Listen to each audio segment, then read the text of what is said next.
Hello everyone. इस video में हम लेकर आए हैं आप सभी के लिए बिहार मद्य निषेध भर्ती 2023 वालों के लिए बहुत ही इंपॉर्टेंट क्वेश्चंस। अगर आप भी एग्जाम देने वाले हैं बिहार मद्य निषेध भर्ती 2023 वाले परीक्षा में, तो इस वीडियो को अंत तक जरूर देखना। यहाँ से कई सारे क्वेश्चंस आप सभी के एग्जाम्स में हूबहू सीधे प्रश्न देखने को मिलेंगे, ठीक है। तो अंत तक जरूर देखना। जितने भी छात्र बिहार मद्य निषेध भर्ती परीक्षा की तैयारी कर रहे हैं, आप सभी के लिए वीडियो बहुत ही इंपॉर्टेंट होने वाले हैं।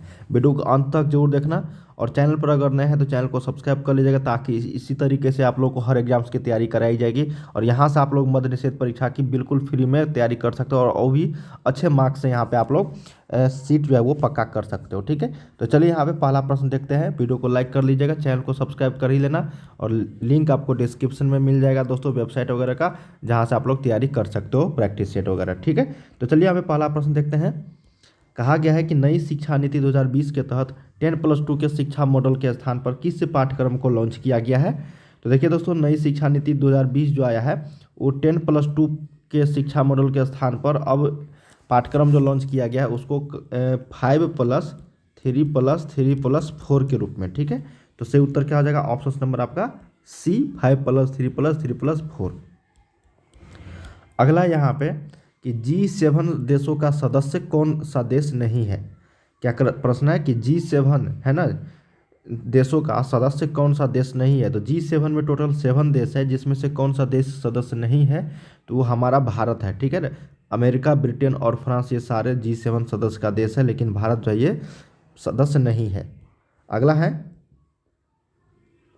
कि मुक्त सार्वजनिक परिवहन प्रदान करने वाला कौन सा देश दुनिया का पहला देश बन गया है। तो 3 का सही उत्तर हो जाएगा लक्जमबर्ग, ठीक है। क्या हो जाएगा? Luxembourg, option number D. Fourth number है कि अंतर्राष्ट्रीय जैव विविधता दिवस, international day for biological diversity, हर वर्ष मनाया जाता है कौन से तारीख को। तो ये मनाया जाता है आपका 22 मई को, है ना। 22 मई को मनाया जाता है अंतर्राष्ट्रीय जैव विविधता दिवस। इसको आप लोग को याद रखना होगा, ऑप्शन नंबर ए।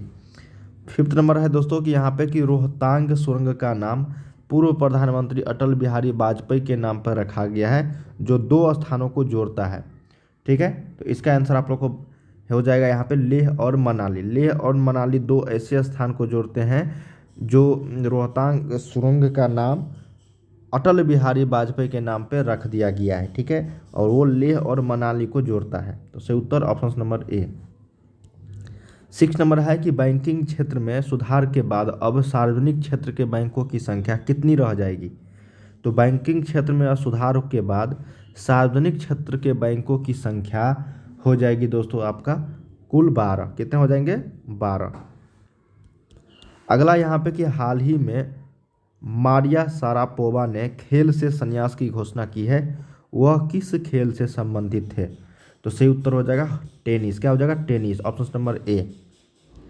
अगला है कि केंद्र सरकार ने हाल ही में प्रवासी भारतीय केंद्र का नाम बदलकर क्या रख दिया गया है।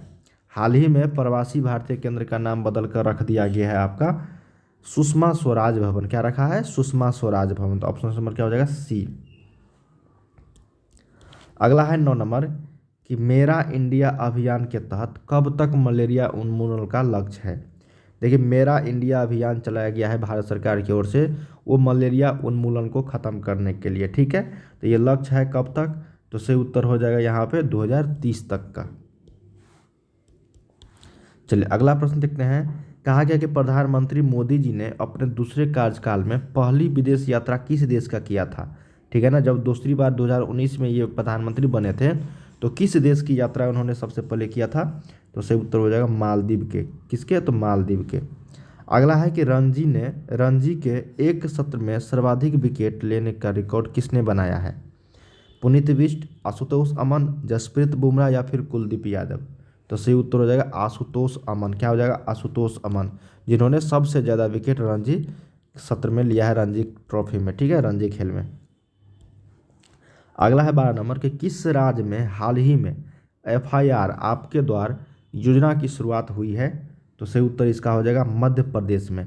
मध्य प्रदेश एक ऐसा राज्य है जिसमें हाल ही में FIR आपके द्वार योजना की शुरुआत की गई है। तो ऑप्शन नंबर सी। 30 नंबर है कि किस राज्य की सरकार ने हाल ही में कोरोना महामारी से सुरक्षा हेतु आयुष कवच नामक ऐप लॉन्च किया है। तो 13 का सही उत्तर हो जाएगा option number B Uttar Pradesh. क्या हो जाएगा? उत्तर प्रदेश। उत्तर प्रदेश जो है, उत्तर प्रदेश की सरकार जो है वो हाल ही में कोरोना महामारी से सुरक्षा के लिए आयुष कवच नाम का ऐप लॉन्च किया था। ठीक है, तो ऑप्शन नंबर क्या हो जाएगा? बी। अगला है 14 नंबर कि मददगार हेल्पलाइन हाल ही में खबरों में थी। मददगार हेल्पलाइन किसके द्वारा चलाई जाती है? तो सही उत्तर हो जाएगा यहाँ पे केंद्रीय रिजर्व पुलिस द्वारा, मतलब CRPF के द्वारा। ठीक है, तो सही उत्तर हो जाएगा केंद्रीय reserve police, option number C. अगला है कि निम्नलिखित में से किस राज्य में देश का पहला स्मॉग टावर स्थापित किया गया है? तो सही उत्तर हो जाएगा आपका नई दिल्ली में। कहाँ? नई दिल्ली में। चलिए अगले प्रश्न की ओर हम लोग बढ़ रहे हैं। यहाँ पे अगला प्रश्न है आपका कि हाल ही में काला पानी क्षेत्र का मुद्दा खबरों में था। यह मुद्दा भारत और किस देश के बीच का है? तो देखिए काला पानी क्षेत्र का जो मुद्दा बहुत ही फेमस यहाँ पे खबरों में था, तो यह मुद्दा भारत और यहाँ पे नेपाल के बीच में है। भारत और कितने? नेपाल के बीच में। अगला है कि बिग बैंग सिद्धांत निम्नलिखित के उद्भव की व्याख्या करता है। तो देखिए बिग बैंग थ्योरी जो है वो आपको सौर मंडल मतलब ब्रह्मांड का यहाँ पे उद्भव की व्याख्या करती है। तो ऑप्शन नंबर क्या हो जाएगा? 17 का सी। अगला यहाँ पे कि सूर्य की परिक्रमा के दौरान पृथ्वी सूर्य से निम्नतम दूरी पर होती है। किस महीने में सूर्य की परिक्रमा के दौरान? हम लोग जानते हैं कि पृथ्वी जो है वो सूर्य की परिक्रमा करता है ना, और सबसे निम्नतम दूरी पर, सबसे कम दूरी पर किस महीने में होती है? तो वो होता है दोस्तों आपका जनवरी माह में। ठीक है, जनवरी माह में, और वो भी 3 जनवरी को। कहाँ पे? 3 जनवरी को। ये भी पूछ लिया जाता है 3 जनवरी को। ठीक है ना, और सबसे अधिकतम जुलाई मंथ में होता है 4 जुलाई को। 4 जुलाई को क्या होता है? सबसे अधिकतम।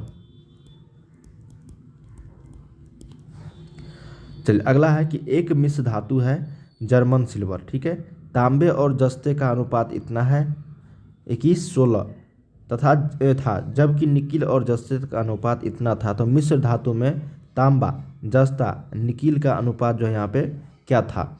तो देखिए दोस्तों ये अनुपात का क्वेश्चन है। तांबा और जस्ते का अनुपात दिया गया है, मतलब A अनुपात B का दिया गया है। ठीक है, देखो कितना सिंपल है ये प्रश्न।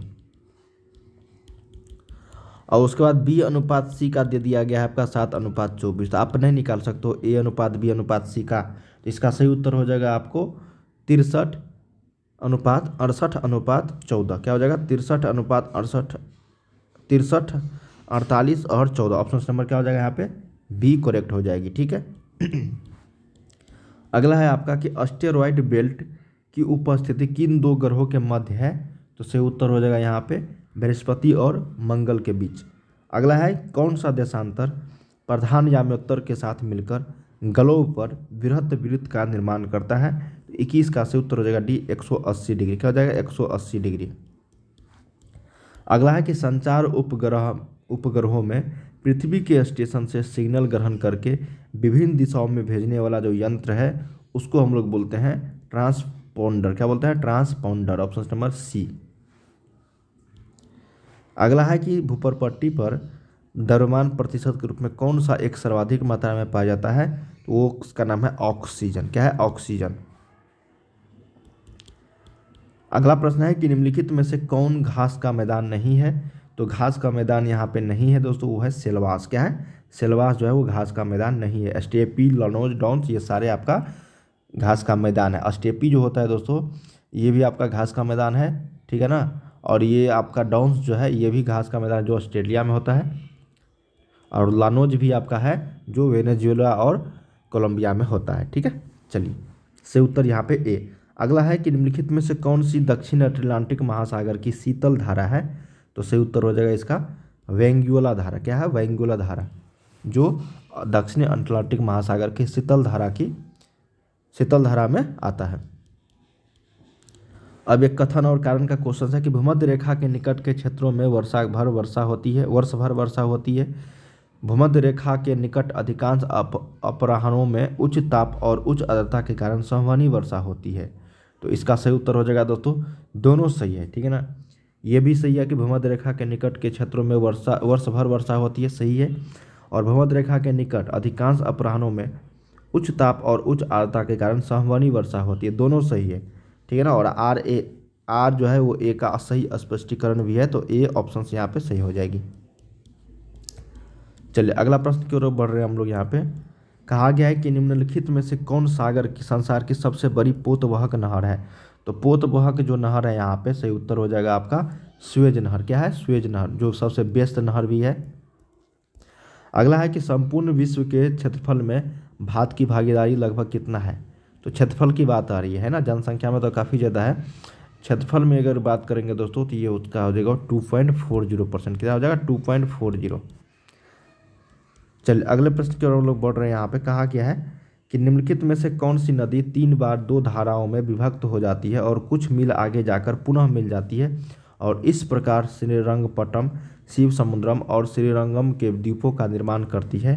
तो 29 का सही उत्तर हो जाएगा आपका कावेरी नदी। वो कौन सा नदी है? कावेरी नदी। अगला क्वेश्चन है किस प्रकार की मिट्टी अधिकतम पानी संजोए रखती है। तो सबसे अधिक पानी जो है संजोए रखती है वो मिट्टी का नाम है चिकनी मिट्टी। क्या है? चिकनी मिट्टी, कले। दोस्तों हम लोगों ने यहाँ पे कितने क्वेश्चंस किए हैं? 30 क्वेश्चंस किए, जो आप सभी के एग्जाम्स के लिए है ना, मध्य निषेध परीक्षा के लिए बहुत ही इंपॉर्टेंट था। तो चलिए हम लोग अगले वीडियो में लेकर आते हैं मॉडल सेट प्रैक्टिस को लेकर। बाय बाय, सभी को तैयारी करते रहिए आप लोग, ठीक है।